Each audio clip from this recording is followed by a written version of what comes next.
मित्रांनो, सर्वांना जय भीम. आज आपण डॉक्टर बाबासाहेब आंबेडकरांच्या आठवणी या लेखमालेतील सर्वात महत्त्वाचा लेख पाहणार आहोत. बाबासाहेबांसोबत शेवटच्या क्षणापर्यंत सोबत राहिलेले नानकचंद रत्तू, डॉक्टर बाबासाहेब आंबेडकर यांचे सचिव तसेच टायपिस्ट. आज यांच्या अनुभवातून डॉक्टर बाबासाहेब आंबेडकरांना आपण जाणून घेणार आहोत. तर चला ह्या लेखाला सुरुवात करूया. श्री नानकचंद रत्तू सांगतात, मी डॉक्टर बाबासाहेब आंबेडकरांच्या संपर्कात कसा आलो.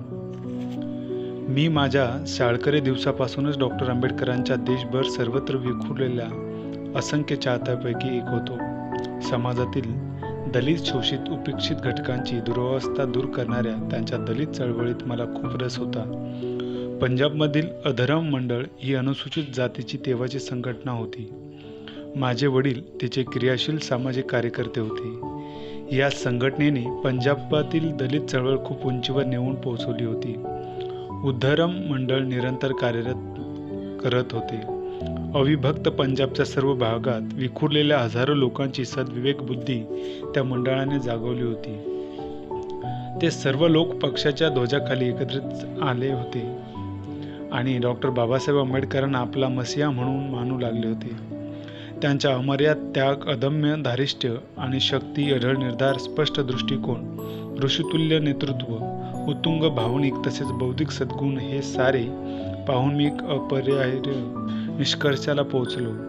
तो असा की अनंत काळापासून ज्यांना ठगवले गेले, वंचित ठेवले गेले, ज्यांची सतत अवहेलना केली गेली आणि त्यामुळे ज्यांचे अस्तित्वच भीतीप्रद ठरले आणि त्यांच्या दुःख दैन्याच्या कहाण्या मानव इतिहासात अभूतपूर्व ठरल्या, अशा पददलित अस्पृश्यांना केवळ डॉक्टर बाबासाहेब आंबेडकरांच्या मागे जाऊनच यातून सुटका मिळवता येईल.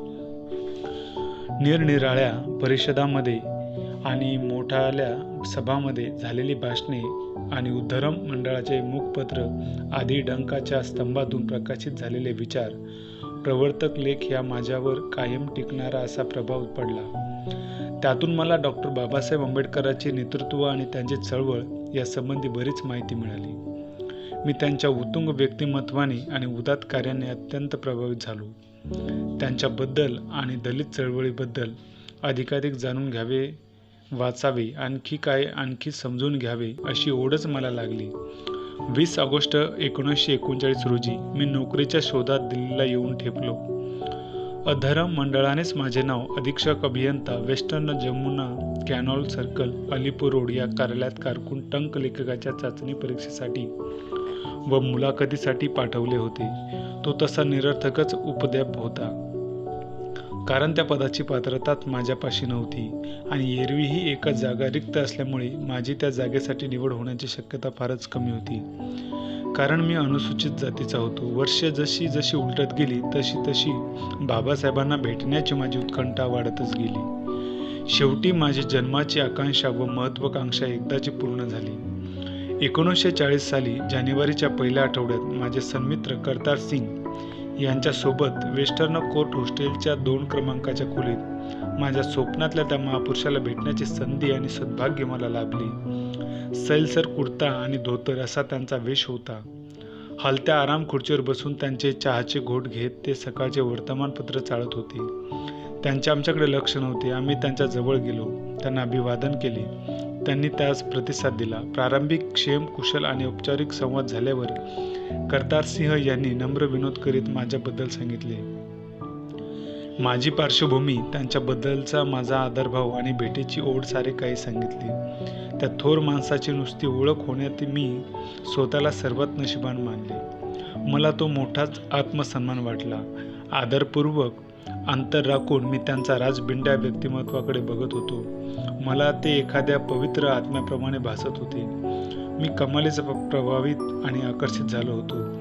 त्यांच्याशी झालेली माझी ही पहिली भेट अशा रीतीने अत्यंतिक भक्तिभावाचे नाते जोडणारी ठरली. पीडित मानवतेच्या कल्याणासाठी सर्वस्वाचा त्याग करून निघालेल्या त्या थोर माणसाच्या अंतरंगाच्या संमोहक अथांगतेत डोकावण्याची संधी मला त्यातून लाभली.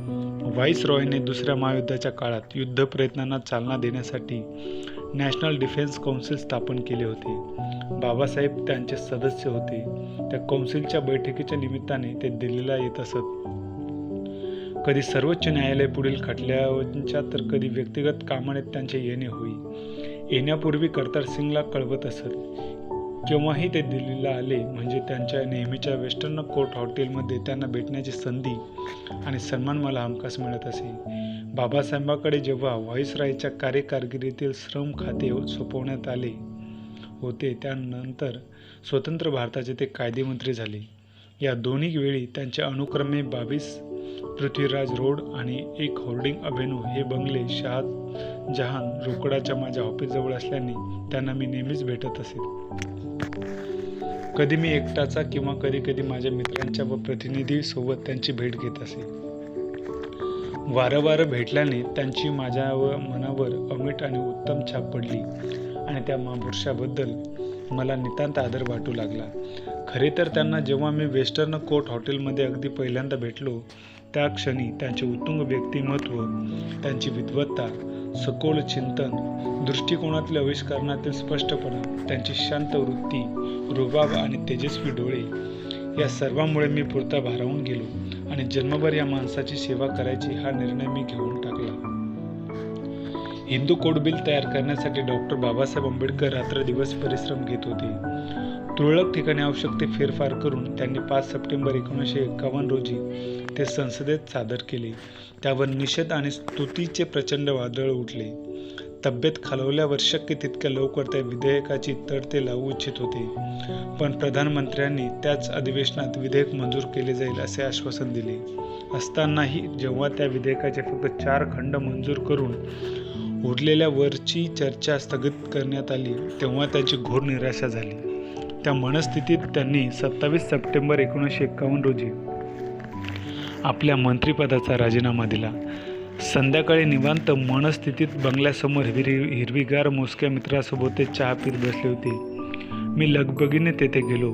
त्यांच्या राजीनाम्याची बातमी ऐकून तेथे जमलेल्या गर्दीच्या एका टोकाशी मी उभा राहिलो. लोक इकडे तिकडे करीत एकमेकाशी कुजबूज करत होते. त्यांच्या मित्राने त्यांचा निरोप घेतला आणि अचानक मला जाणले की त्यांची नजर माझ्याकडे शोधक नजरेने बघत होती. त्या नजरेत आस्था आणि जिज्ञासा होती. त्यांच्याकडून आलेल्या अनपेक्षित सहानुभूतीने मी हादरलो. मी त्यांच्याकडे निर्विकारपणे बघत होतो. त्यांनी मला खुणावले आणि लागलीच मी त्यांच्याजवळ गेलो.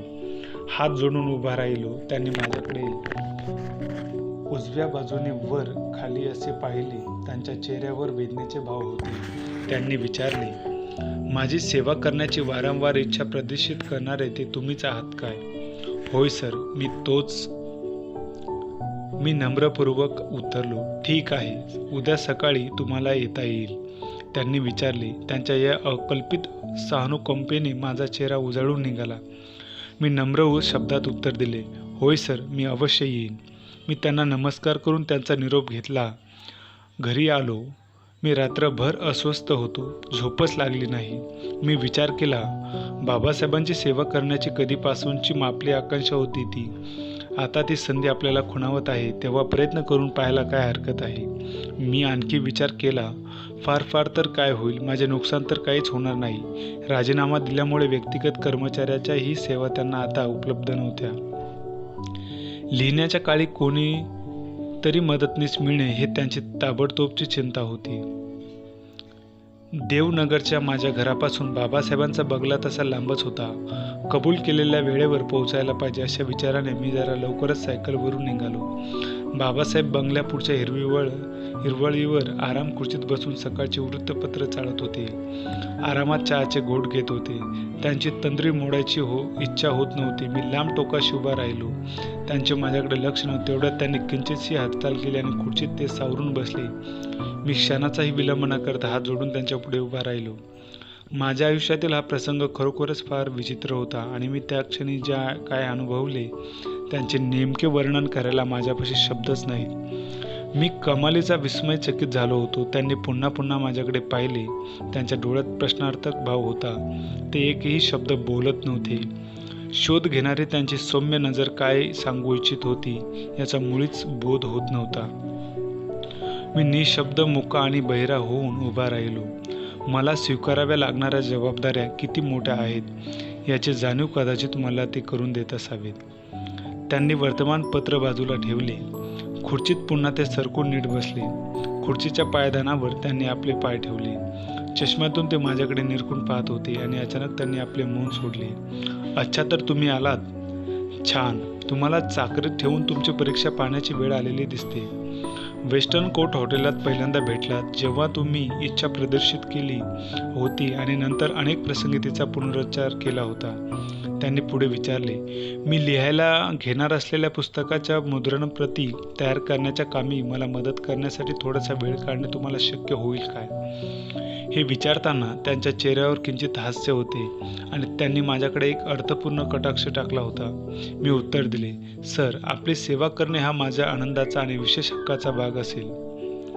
त्यांनी इशारीच्या सुरात सांगितले, हे पहा, तुम्हाला वाटते तितके हे काम सोपे असणार नाही. माझ्या पुस्तकासाठी आणि इतर लेखनासाठी तुम्हाला लागेल कार्यालयाचे दैनंदिन कामकाज बघावे लागेल. येणारे जाणारे सोपवलेले घरकामे, संसदेचे काम, ग्रंथालयाची देखभाल आणि बराच वेळ, कधीकधी रात्रभर माझे साथ संगत हे सारे करावे लागेल.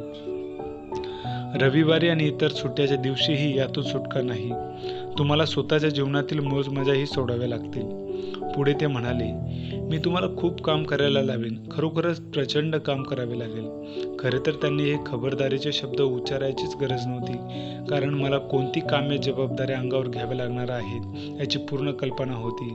अर्थात त्यांच्याशी मी माझ्या नेहमीच्या नम्र पद्धतीने बोललो.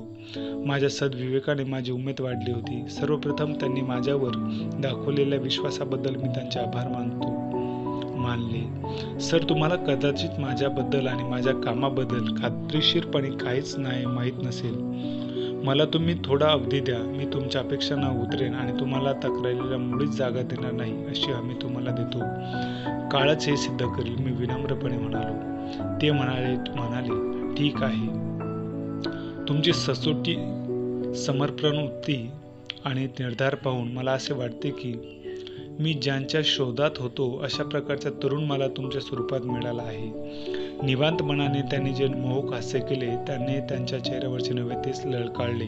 ते म्हणाले, पुस्तके कशी प्रकाशित करायची ही माझी चिंता आता दूर झाली. आता मी सुटकेचा निश्वास टाकू शकतो. त्यांच्या बोलण्याने मी कोणत्याच प्रकारे हुरळलो नाही, पण आतल्यात मला शंका आली की माझ्यात ते बोबेल बघायला लागलेत नाहीत ना. मला सतत या गोष्टीची कोडे पडत आहे की त्यांनी माझ्यावर एवढा विश्वास का दाखावा, माझ्याशी एवढ्या मैत्रीच्या भाषेत का बोलावे आणि मला त्यांच्या पवित्र सहवासात का ठेवून द्यावे. एवढ्या सगळ्या वर्षात काही प्रसंगी जरी मी त्यांच्याशी बोलता येण्याइतपत जवळ अंतरावर पोहोचलो असलो तरी हे विचारण्याची हिंमत करू शकलो नव्हतो. मला फक्त एवढेच कळले होते की बादलीतल्या छिद्राप्रमाणे माझ्यासारखी लहान व्यक्तीही त्यांना कामाची वाटली असावी. खरोखर तो माझ्यासाठी आयुष्यात कधी न अनुभवलेला असा उत्तेजित करणारा प्रसंग होता. मी रोमांचित झालो होतो आणि माझ्या मनातल्या अंतर्मनात मला हे समजले होते की मी अतिकष्टाळू, प्रामाणिक, समर्पित, निष्ठावंत आणि अधिकाधिक अवघड आणि मोठ्याल्या जबाबदाऱ्या पत्करण्यास सदैव तयार अशा ह्या महापुरुषाला हवा आहे. त्यांनी हार्डिंग अव्हेन्यू हा आपला बंगला खाली केला आणि त्या जुन्या सेक्रेटरी समोर 26 अलीपूर रोड येथे नव्या घरात राहायला गेले. येथेच त्यांनी आपल्या आयुष्याचे अखेरचे दिवस व्यतीत केले. सिरोहीच्या महाराव साहेबांचा मालकींचा हा बंगला दिल्लीच्या कलेक्टरने जून 1950च्या नंतर 347 HRC या आदेशान्वये ताब्यात घेतलेला होता. त्या बंगल्यात 10 खोल्या होत्या. त्यापैकी 3 मोठे हॉल अनुक्रमे 21, 19, 26, 19 आणि 21x19 या आकाराचे होते. शिवाय 4 मोठ्या ओसऱ्या, 3 स्नानगृहे, 3 प्रसाधनगृहे, 3 सामान कोठ्या, स्वयंपाक घर, नोकराचे घर, भांड्या कुंड्याची खोली वगैरेची सोय होती. जुन्या घरी खूप फर्निचर, घरकामाची उपकरणे आणि प्रचंड मोठा ग्रंथ सांभार होता. ते सारे समान बांधण्यात आणि नव्या बंगल्यात आणून ते लावण्यात मला आणि माझ्या मित्रांनी कितीतरी दिवस लागले. माझ्या खांद्यावर हात ठेवून त्यांनी ग्रंथालयात चक्कर मारली आणि पुस्तके छान, त्यांच्या मनोजोगते लावलेली पाहून त्यांना आनंद वाटला. मी एका रविवारी संध्याकाळी त्यांना माझ्या खडतर आयुष्याबद्दल सांगितले. घरचे 18-20 दारिद्र्य, त्यातून वाट्याला आलेल्या हालापेष्टा व दुःख वर्णन केली. माझ्या वडिलांना मला शाळेत का पाठवावेसे वाटले आणि फाटक्या कपड्यांनी व अनवाणी शाळेत जाऊन मी मॅट्रिकपर्यंत कसे शिकलो हे सांगितले ते ऐकून त्यांचे अंतःकरण हेलावले. मी म्हणालो की गावातला ब्राह्मण पटवारी हा तेव्हा गावात एकटा साक्षर माणूस होता. माझ्या बाबांना माझ्या मामाकडून उर्दूत आलेले पत्र तो वाचून सहजासहजी दाखवत नसे. त्यामुळे बाबांना तो त्यांच्या घोडीसाठी चारा आणि शेतातून जळतण आणायला लावी, झाडून वाड्याचे सगळे आवार साफ करायला लावी, नंतरच पत्र वाचून दाखवी. विटाळाच्या भीतीने तो ते पत्र माझ्या बाबांच्या हातून घ्यायला तयार नसायचा. आवाराच्या कुंपण भिंतीवर ठेवून तो वाचत असे आणि वाचून झाल्यावर काठीने ते दूर भिरकावत असे. माझे बाबा ते उचलून घेत, काय वाटेल ते झाले तरी मी माझ्या मुलाला शाळेत धाडले.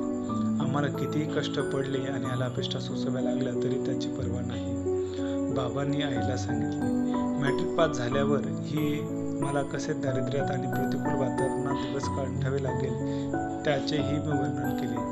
हातमागावर कपडे विणून आणि काही वेळा खेड्यात मजुरी करून मला गुजराण करावे लागत असे. त्यानंतर नोकरीच्या शोधात मी दिल्लीला आलो. रात्री कधी रस्त्याच्या कडेला तर कधी दिल्ली रेल्वे स्थानकावर उतारून विश्रामगृहात जामा शिदीच्या मागच्या चौरी बाजारातील दुकाने बंद झाल्यावर त्यांच्या एखाद्या ओसरीत झोपून मी कसेबसे दिवस काढले.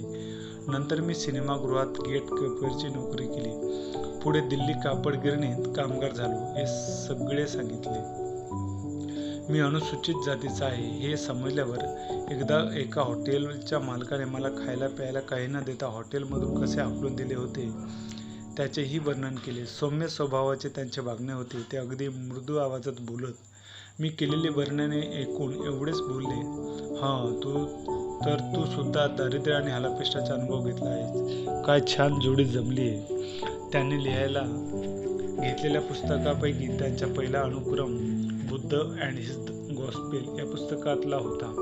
त्याचेच नामकरण पुढे बुद्ध अँड हिज धम्म असे त्यांनी केले. त्या पाठोपाठ त्यांनी बौद्ध धम्माच्या यथायोग्य आकलन खातर बुद्ध अँड कार्ल मार्क्स आणि revolution and account revolution in ancient India असे 2 ग्रंथ लिहायचे होते. रिडल्स ऑफ हिंदुइझम ही पूर्ण करायचे होते. हे प्रचंड मोठे कार्य होते. अनेक संकटांना तोंड देत मी ते 5 वर्षापेक्षा अधिक काळ करत होतो. सायंकाळी दिवसभराचे काम संपवून सरकारी नोकर घरी जातात आणि रविवारी व इतर सुट्ट्याच्या दिवशी त्यांनी कामापासून सुटका होते. आपल्या बायका मुलांसह कौटुंबिक सुखाचे शर्ती भोगतात. माझे कार्यालय त्यावेळी 26 अलीपूर रोडला नियमितपणे उघडले जायचे. त्यात कधी खंड पडत नसे. ते बंद करण्याची निश्चितच वेळ नव्हती. मी घरी पोहोचायचो तेव्हा बहुधा मध्यरात्र उलटून गेलेली असायची. जर त्यांना बरे नसले किंवा कधी त्यांच्या आजाराने चिंताजनक असे गंभीर स्वरूप धारण केले तर अशा वेळी मला त्यांच्या सोबत राहावे लागे. त्यांचे शुश्रूषा, त्यांचे औषध पाणी करावे लागे आणि रात्री बहिरी ससाण्याच्या नजरेने त्यांच्या हालचालीवर लक्ष ठेवावे लागे. घसरणारे प्रकृतिमान आणि क्षीण झालेली दृष्टी. 10 वर्षापासूनही अधिक काळ डॉक्टर बाबासाहेब आंबेडकरांची तब्येत बरी नव्हती. त्यांनी काही काळ आंत्रपुच्छाचा अर्थात इंग्रजीमध्ये वर्मीफॉर्म अपेंडिक्स आतड्यांचा रोग आणि वाढत्या रक्तदाबाचा त्रास झाला. वय वाढले तसे त्यांना मधुमेह जडला आणि त्या नेत्याची तब्येत कोलमडलीच. पददलितांसाठी त्यांनी जन्मभर केलेला संघर्ष आणि सोसलेले क्लेश, सतत केलेले वाचन, लेखन, विश्रांतीचा अभाव या सर्व गोष्टींची प्रतिकूल परिणाम त्यांच्या तब्येतीवर दिसू लागला. खालवू लागलेले प्रकृतिमान काही मानसिक आघातामुळे आणखीनच खालावले. जे सहकारी आपल्यापेक्षा नीट चालवतील आणि आपले काम आपल्या मार्गे जोमाने पुढे नेतील असे त्यांना वाटले त्या सहकार्याने केलेला विश्वासघात नेतृत्वासाठी आणि सत्तेसाठी त्यांच्या सुरू असलेली सदोप सुंदी जशी त्यांना मनस्ताप देत होती त्याप्रमाणे त्यांच्या खडतर तपश्चर्येचा फलस्वरूप अनुसूचित जातीतील ज्या तरुणांना उच्च शिक्षणाचा लाभ झाला, विशेषतः त्यातल्या ज्या काही जणांना वरिष्ठ पदाच्या नोकऱ्या लागल्या, त्यांनी आपला वेगळाच वर्ग निर्माण केला. आपल्या दलित बांधवाप्रती आपल्या कर्तव्याचा आणि जबाबदाऱ्याचा त्यांना पूर्ण विसर पडला याची बाबासाहेबांना खूप खंत वाटत होती. डॉक्टरांनी दिलेल्या गोळ्या आणि औषधे यांचा अपेक्षित परिणाम होत नव्हता. जानेवारी 1955 मध्ये त्यांची तब्येत चिंताजनक वाटू लागली. त्यांचे वजन घटले आणि ते खिन्न आणि खचलेले दिसू लागले. त्यांचे हिवाळी आणि उन्हाळी पोशाख त्यांना सैल होऊ लागले आणि ते पुन्हा शिवून घ्यावे लागेल. त्यांचे शरीर एकेकाळी भरभक्कम आणि डौलदार होते. कालक्रमात त्यांचे व्यक्तिगत अतिरिक्त वजन थोडेफार कमी झाले असले तरी तेवढेही पेलणे त्यांच्या अथक पायांना आता जड जाऊ लागले होते. नेहमीची अंघोळीसारखी कामे करताना किंवा फिरायला जाताना त्यांना कोणाचा तरी आधार घ्यावा लागायचा. त्यांची दाढी आणि हजामत करायलाही मी ते मला सांगत. अनेकदा ते अंथरुणावर नुसतेच पडून राहत. अन्नावरची वासना गेली होती. खूप आग्रह केल्यावर ते 4 घास खात आणि ताट माझ्याकडे सरकवून टाकत. वातावरण बदललेले, हवा पालट केला तरी त्यांच्या तब्येतीत काही सुधारणा नव्हती. व्हिक्टर नावाचा आचारी खास पश्चिमी पद्धतीचे पदार्थ तयार करण्यासाठी लावला होता, पण त्यांचे काही त्यांच्याशी जमेना, कारण त्यांना ते पदार्थ व त्यांची चव भावत नसे. त्यांची दृष्टीही क्षीण झाली होती. त्यांनी अनेकदा डोळे तपासून घेतले, एका पाठोपाठ एक चष्मे बदलले, पण काही सुधारणा होत नव्हती. यामुळे ते अधिकच दुःखी आणि उदास होत असत. माझे डोळे जर गेले तर हे जीवनच जगण्याच्या लायकीचे राहणार नाही, कारण मग मला वाचता आणि लिहिता येणार नाही. माझे संकल्पित यादगार वजा ग्रंथ मला पूर्ण करता येणार नाही, असे ते म्हणत. ते अत्यंत खिन्न आणि दुःखी असत. त्यांना भेटायला येणाऱ्या प्रत्येकाला हे जाणवे की मृत्यू त्यांच्या भोवती घिरट्या घालत आहे. विझणाऱ्या ज्योतीप्रमाणे बोलावे तसे प्रत्येक जण त्यांच्याबद्दल बोलत असे, पण जो तो त्यांच्या इच्छा शक्तीचे आवर्य करत असे. त्यांचे शरीर मधुमेहाला बळी पडले असले तरी त्यांची विलक्षण क्षमता मात्र जशाच्या तशा टिकून होत्या. या सर्व परिस्थितीत माझे काम अत्यंत बिकट होते. त्यांची शुश्रूषा करायची, त्यांच्या हालचालीवर बहिरी ससाण्याची नजर ठेवायची. त्यांच्या प्रकृतीने गंभीर वळण घेतले की रात्र जागायचे. घरीही जायला मला परवानगी नसे. या महापुरुषाच्या सेवेत मी असताना ज्यांनी मला प्रत्यक्ष पाहिले त्यांना मी डॉक्टर बाबासाहेब आंबेडकरांसोबत किती कटथर दिवस काढले हे माहीत आहे. हे सारे असे असले तरीही मी जगातला सर्वात नशीबवान माणूस समजतो. मला डॉक्टर बाबासाहेब आंबेडकरांच्या निकटच्या सहवासात राहून काम करण्याचा दुर्लभ सन्मान आणि विशेष हक्क मिळाला. त्यांनी त्यांच्या मोठेपणाचे दान मला दिले. स्वतःच्या कुटुंबातल्या सदस्याप्रमाणे ते माझ्याशी वागले. त्यांचे यादगार ग्रंथाचे लेखन सुरू असताना त्यांचे स्वीय सचिव म्हणून मी जेव्हा माझ्या विनम्र सेवा त्यांना अर्पण करत होतो आणि त्यांच्या शेवटच्या क्षणापर्यंत त्यांच्या सोबत करत होतो, तेव्हा त्यांनी मला खूप सन्मानाने वागवले. घटनांची मालिका. माझ्या घरापासून डॉक्टर बाबासाहेब आंबेडकरांच्या 26 अलीपूर रोड या बंगल्यावर पोहोचण्यासाठी मला अंदाजे 25 किलोमीटर अंतर पार करावे लागत असे. माझे घर देवनगरला, तेथून शाहजहान रोडला माझ्या ऑफिसला जायचे आणि तेथून पुढे 26 अलीपूर रोडला पोहोचायचे आणि परत राजपूर रोड मार्गे टेकडाव भागातून झुडपी जंगल तुडवत देवनगरला घरी यायचे. परतीचा हा सर्व रस्ता रात्रीचा भयान शांततेत फारच भयानक वाटायचा. कधी कधी तर सायकल पंक्चर झाली की हे संपूर्ण अंतर मला पाय तुडवावे लागायचे. हिवाळा असो की उन्हाळा की पावसाळा असो, वादळ असो, तुफान असो, विजांचा लखलखाट असो की ढगांचा गडगडाट असो, ऑफिस सुटले की मला तेथे जावेच लागायचे. रविवारी आणि इतर सुट्ट्यांच्या दिवशी सकाळी लवकरच मी जात असे. त्यांच्या पुस्तकासाठी लागणारा ढिगभर मजकूर आणि आलेल्या पत्रांना उत्तरे टंकित करत असे. ऑफिसचा सर्व नित्यक्रम पाहत असे. हे मला त्यांची देखभाल करून सांभाळावे लागत असे. मी घरी जायचो तेव्हा मध्यरात्र उलटून गेलेली असायची. शनिवार 14 जुलै 1956ला मला डॉक्टर बाबासाहेब आंबेडकरांना फोन आला आणि मी ऑफिस सुटण्याच्या थोड्या आधीच निघालो होतो. ती संध्याकाळ होती. अत्यंत कंटाळवाणी आणि उदासीन करणारी ढगाळाशी संध्याकाळ होती. उकाडा खूप होत होता. ढग वाढले तसे सर्वत्र अंधारून आले. मोठ्यांदा गडगडाट सुरू झाला आणि सगळीकडून पावसाचा मारा होऊ लागला. राजधानीतले एरव गर्दीने तुडूंब भरलेले आणि जिथे तेथे ट्रॅफिक जामने तुंबलेले रस्ते आणि महारस्ते भेसून दिसत होते. सायकलचे पायदळ मारत मी ते दीर्घ अंतर कसे बरे कापत होतो. खूपच घाबरलो होतो. मला दरदरून घाम फुटला होता. डॉक्टर बाबासाहेब आंबेडकरांचा बंगला आता थोड्याच अंतरावर आला होता. तेवढ्याच धुळीचे एक जोरदार वादळ उठले आणि काही दिसेनासे झाले. मला सायकलवरून खाली उतरून एका झाडाचा आसरा घेणे भाग पडले. उदास दिसणाऱ्या आकाशाकडे मी शून्य नजरेत पाहत उभा राहिलो. जवळपास कोठून तरी कुत्रे रडण्याचा शोकपूर्ण आवाज मला आला आणि त्या भयानक सायंकाळचे चित्र आणखीनच भयप्रद उदासवाणी वाटू लागले. मी केवळ नशिबानेच वाचवलो म्हणायचो, कारण मी त्या जागेहून निघालो आणि काही पावलेच मी टाकले नसतील तेवढ्यात मी थांबलो होतो. त्या झाडावर वीज कोसळली. ते झाड जमीनदोस्त झाले. मी मेन गेटपाशी पोहोचेपर्यंत वादळाची तीव्रता अधिकच वाढली आणि काही झाडे मुळासकट उपटून पडली. विलक्षण घबराट आणि वेगळीच शुद्धता. झाडावरच्या पक्ष्याचे भय ध्वनी, त्यातल्या काही पक्ष्याच्या भीतीने मरून खाली पडणे. वादळाची घनता आणखी वाढत गेली. अधूनमधून गडगडाट लखलखाट सुरूच होता. त्यामुळे या चौफेर पसरलेल्या संकटातून लगेच तरी काही सुटका दिसत नव्हती. दरवान रामचंद्राचे माझ्याकडे मुळीच लक्ष नव्हते. मी त्याला पुन्हा पुन्हा हाका मारल्या. शेवटी तो मोठ्या नाराजीने दरवाजा उघडायला आला. मी एकदम आत शिरलो. पुढे गेलो तोपर्यंत त्या दणकट तुफानाने मला जोरदार ठोकून काढली होती. मी माझ्या सायकल उसरीत ठेवली, बॅग टेबलावर ठेवली आणि तडक अंगावरच्या भिजल्या कपड्याविषयी डॉक्टर बाबासाहेब आंबेडकरांच्या अभ्यासिकेकडे गेलो. त्यावेळी ते तिथेच असतात असा माझा अनुभव होता. मी बाहेर थांबून आत डोकावलो आणि कानावर व्हायोलिनचे मंद सूर पडले पाहून मी विस्मयचकित झालो. एकांत खुर्चीत बसून खुद बाबासाहेबच व्हायोलिन वाजत होते. तोंडात ते नेहमीप्रमाणे काहीतरी उत्स्फूट एकूण शब्द पुटपुटत होते. काळीजामधून सुटण्याचा काही किंवा दिवसभराच्या परिश्रमानंतरच्या श्रमपरिहाराचा बाबासाहेबांचा हा मार्ग असावा. मी जेव्हा बंगल्यातल्या आणि आऊट हाऊसमध्ये राहणाऱ्या नोकर-चाकरांना ही बातमी सांगितली तेव्हा सगळीकडे खळबळ उडाली. दर काही मिनिटांनी कोणाला न कोणाला या महापुरुषाला व्हायोलिन वाजताना पाहण्याची मनावर इच्छा व्हायची. नेहमीच्या भाषेत मला त्या कार्यक्रमाचे वर्णन करताच येणार नाही. त्यातला प्रत्येक क्षण मी आनंदाने भोगला आणि त्याची तंद्री न मोडता मी मागे फिरलो.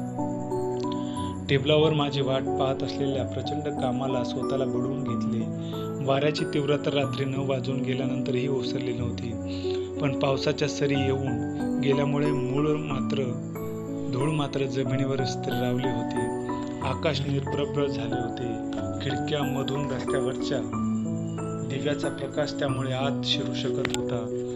मी ऑफिस काम संपवले. टेबलावर पडलेला मजकूर टंकित करून टाकला.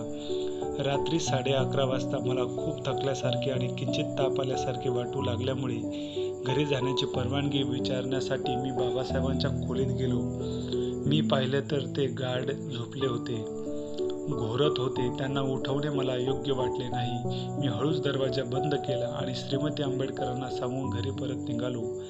रविवारी दिनांक 15 जुलै रोजी सकाळची नाश्ता संपवून मी सायकलवर टांग मारली आणि 26 अलीपूर रोडकडे निघालो. सकाळचे 8 वाजले होते. बाबासाहेब अंथरुणातच होते. टेबल लॅम्प जवळ होता. काही पुस्तके, त्यांचे हस्तलिखिते, टिपणे, त्यांचे जाडजूड पेन होल्डरे, कोरे कागद, दौत पेन्सिली इत्यादी वस्तू त्यांच्या पलंगजवळच्या छोट्या टेबलावर दिसत होत्या. त्याचा अर्थ स्पष्ट असा होता की आदल्या रात्री मी गेल्यावर त्यांना जाग आली होती आणि रात्रभर ते वाचत लिहित बसले होते आणि नुकतेच ते झोपले होते. ऑफिसचे नित्याचे काम हातावेगळे केल्यानंतर दुपारी 12ला मी त्यांच्या खोलीत गेलो. ते संचित आणि खिन्न चेहऱ्याने अंथरुणावर पडून होते. बोलण्याच्या मनस्थितीत दिसत नव्हते. मी केलेल्या नमस्काराची त्यांनी फक्त पोच दिली. मी बाहेर आलो. पुन्हा जरा वेळाने आत गेलो. ते अंथरुणात उठून बसले होते. त्यांनी मान खाली झुकलेली होती. हातातल्या कागदावर ते नजर फिरवत होते. मध्येच डोके खाजवीत तोंडाने काहीतरी पुटपुटत होते. मस्तक एकाग्र चित्त झाले होते.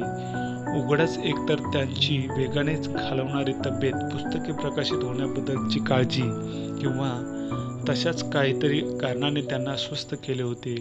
मी अगदी गप्प अशा शेजारी उभा होतो. त्या विद्वान ऋषीला काही काळ न्याहाळत होतो, पण त्यांना अस्वस्थ व दुःखी होण्याचे कारण विचारण्याची हिंमत मात्र होत नव्हती.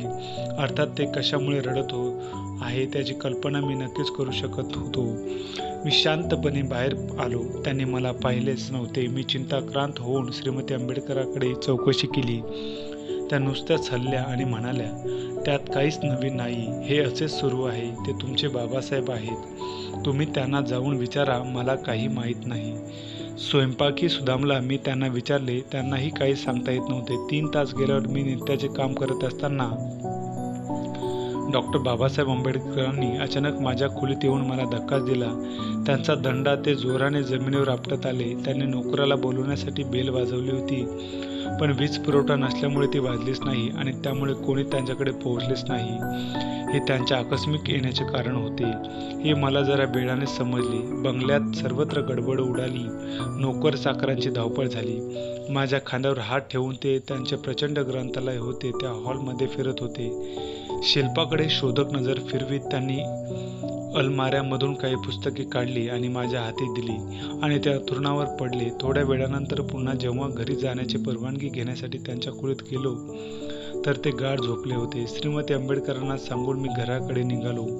दुसऱ्या दिवशी म्हणजे सोमवार दिनांक 16 जुलै रोजी डॉक्टर आंबेडकरांनी मला माझ्या ऑफिसात फोन केला. म्हणाले, तर काल रात्री तुम्ही मला न सांगताच निघून गेला. तुमच्या टेबलावर ठेवलेलं होतं ते सर्व टंकित केलंय का? मी उत्तर दिले, सर मी पूर्ण काम संपल्यावरच गेलो. तुमची झोप मोडू नये म्हणून न सांगता गेलो. घरी जायला मला अंदाजे रात्रीचा 1 वाजला होता. ठीक आहे, लवकर या. काही अर्जंट कामे हातावेगळी करायची आहेत, ते म्हणाले. मी ऑफिसमधून परवानगी घेतली आणि सायकलवरून निघालो. बंगल्यावर दुपारी 3च्या सुमारास पोचलो. ते त्यांच्या अभ्यासिकेत बसले होते. चला, बरे झाले तुम्ही आलात. खुर्चीला हेलकावा देऊन माझ्या अभिवादनाचा स्वीकार करीत ते म्हणाले. मग त्यांनी दिवसभरात आलेल्या काही महत्त्वाच्या पत्राची उत्तरे मला डिटेक्ट केली. हाताने लिहिलेली टाचणी मला दिली आणि माझ्या मानेभोवती खांद्यावर हात टाकून ते थोडा वेळ चालले आणि मग अंथरुणावर आडवे झाले. तेव्हा ते थकलेले भागलेले दिसत होते. मी त्यांना चहाबद्दल विचारले. त्याला त्यांनी काहीच प्रतिसाद दिला नाही. दिवा विझवून मी बाहेर आलो. रात्री उशिरापर्यंत काम केल्यानंतर मी घरी जाण्याची परवानगी मागण्यासाठी त्यांच्या खोलीत गेलो तर त्यांना गाढ झोप लागलेली दिसली. स्वयंपाकी सुदामाला सांगून मी निघालो. घरी पोचलो तेव्हा 12 वाजले होते. जुलैच्या 18 पासून 28 पर्यंत तर ज्या वाचन लेखनासाठी त्यांची खाती होती त्यांचा अगदी कळस झाला होता. प्रसाधन गृहात जाण्याचा थोडा वेळ सोडला तर ते सतत कामात होते. डिक्टेशन देत होते. स्वतःच्या हाताने लिहित होते. ग्रंथालयातून आणलेल्या पुस्तकातील अनेकानेक उत्तरे टंकित करून घेत होते. टंकित केलेला मजकूर वेगळ्या शीर्षकाखाली लावत होते. त्यांची पाने लावत होते. काही उत्तरांचे सार ग्रहण करत होते. कधी परिच्छेदाची रचना बदलत होते तर कधी संपूर्ण प्रकरणातील फेररचना करत होते. या कामातून क्षणाची उसंत नव्हती. तब्येत बरी नसूनही त्यांनी केलेले हे काम अति प्रचंडच म्हणावे लागेल. हे काम लवकर संपावे याची त्यांना एवढी ओढ लागली होती की ते आपले जेवणही त्या वेळी जेथे असतील तेथे म्हणजे कधी अभ्यासिकेत तर कधी झोपण्याच्या खोलीत घेत असत. ते स्वतः खुर्चीतून उठत नसत आणि मलाही क्षणभर बाहेर जाऊ देत नसत. ते काम जेव्हा पूर्ण झाले तेव्हाच त्यांना सुटकेचा निश्वास सोडला. आधीच खालावत चाललेल्या तब्येतीवर या सर्व काळातील निरंतर वाचनाच्या व लेखनाच्या श्रमाचा विपरीत परिणाम झाला. ते अत्यंत परवानगी ओढलेले आणि अशक्त दिसू लागले. 28 जुलैच्या रात्रीच मला घरी जाण्याची परवानगी मिळाली. रविवार दिनांक 29 जुलै रोजी सकाळी त्यांना नमस्कार करीत मी त्यांच्या खोलीत शिरलो. दिवसभराच्या कामाचा मला सूचना घ्यायच्या होत्या. त्यांनी अंथरुणातूनच वर नजर करून माझ्याकडे पाहिले आणि म्हणाले, वेगवेगळ्या अलमाऱ्यामधून काढलेली सगळी पुस्तके जागच्या जागी ठेव आणि विश्रांती घे. तू खूप काम केले आहेस. त्यांना भेटायला काही माणसे आली होती, पण त्यांना बाबासाहेबांच्या आजारपणामुळे निराश व्हावे लागले होते. त्यांच्याशी 4 शब्द बोलून मी माझ्या नित्याच्या ऑफिसला कामाला लागलो. सतत 1-1.5 वर्ष डॉक्टर बाबासाहेबांना अशा दुःखी मनस्थितीत आणि अनेकदा रडतानाही पाहण्याचा खूप ताण माझ्या मनावर पडायचा. मी त्याच्या मागच्या कारणाचा शोध घेऊ पाहत होतो. त्यांना विचारण्याची मनाची तयारी करून मी जायचो, पण ज्वालामुखीच्या स्फोटाप्रमाणे असलेल्या त्यांच्या रागाची भीती वाटायची आणि मी मागे सरायचो. पण एकदा मी हिंमत केली. सायंकाळी 6:30च्या सुमारास मी त्यांच्या खोलीत गेलो. अंथरुणावर पडल्यास त्यांनी माझ्याकडे पाहिले. त्यांचा तो दुर्मिळ मूड पाहून त्यांचे पाय चेपीत मी नम्रपणे विचारले, सर, अलीकडे तुम्ही एवढे दुःखी, चिंताक्रांत आणि खिन्न का दिसता? आणि कधी कधी डोळ्यातून पाणीही का गळता? त्यांनी करड्या नजरेने माझ्याकडे पाहिले आणि ते म्हणाले, जा आणि आपलं टायपिंगचं काम कर, मला त्रास देऊ नकोस. मी शब्दही बोलू शकलो नाही.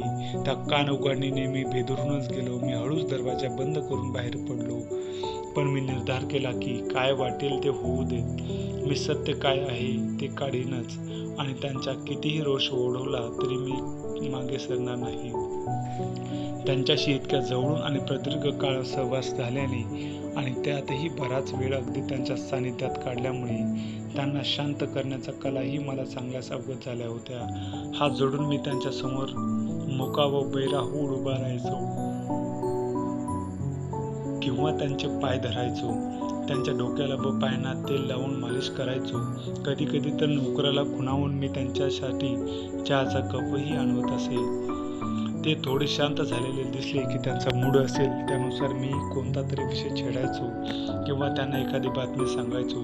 त्याला ते प्रतिसाद देत असत. त्यांच्या खोलीत दुसऱ्यांदा शिरलो तेव्हा मध्य रात्र उलटली होती. ते बिछाणावर पडले होते पण जागेच होते. सर, मी घरी जाऊ की तुम्हाला मी इथे पाहिजे? मी नम्रपणे विचारले.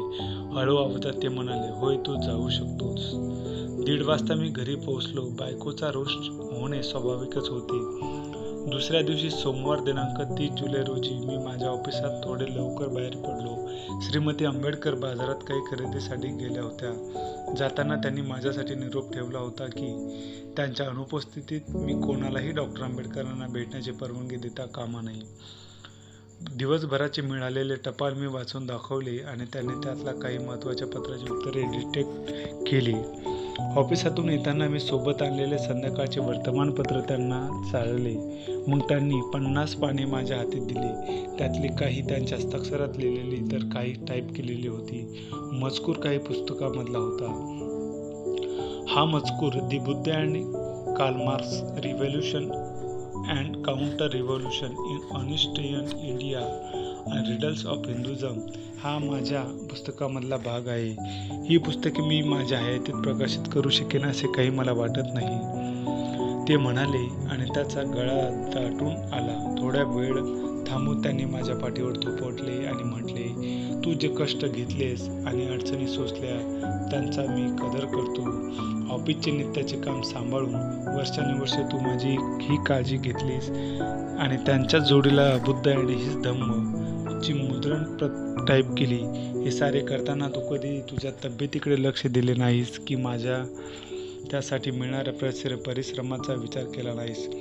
मी किती बिकट परिस्थितीत सापडलो आहे हे तू समजू शकशील याची मला खात्री आहे. यापुढेही तू याच उत्साहाने आणि निष्ठेने मला मदत करशील आणि अशी मी आशा बाळगतो. बरेच दिवस माझ्या मनात घोळणारा प्रश्न त्यांनी विचारण्यासाठी मी धाडस एकवटत होतो. तेवढ्यात ते म्हणाले, आता चला, वेळ वाया घालवू नका, जा आणि काम सुरू करा. त्याने दिलेला गट्टा हाती घेऊन मी बाहेर आलो आणि टंकन सुरू केले. त्यांचा निरोप घेण्यासाठी मध्यरात्री मी त्यांच्या खोलीत गेलो. त्यांना गाढ झोपलेले पाहून बाहेर आलो. स्वयंपाकी सुदामा उठला आणि माझी सायकल घेऊन मुख्य दरवाजा उघडून देण्यासाठी धावला.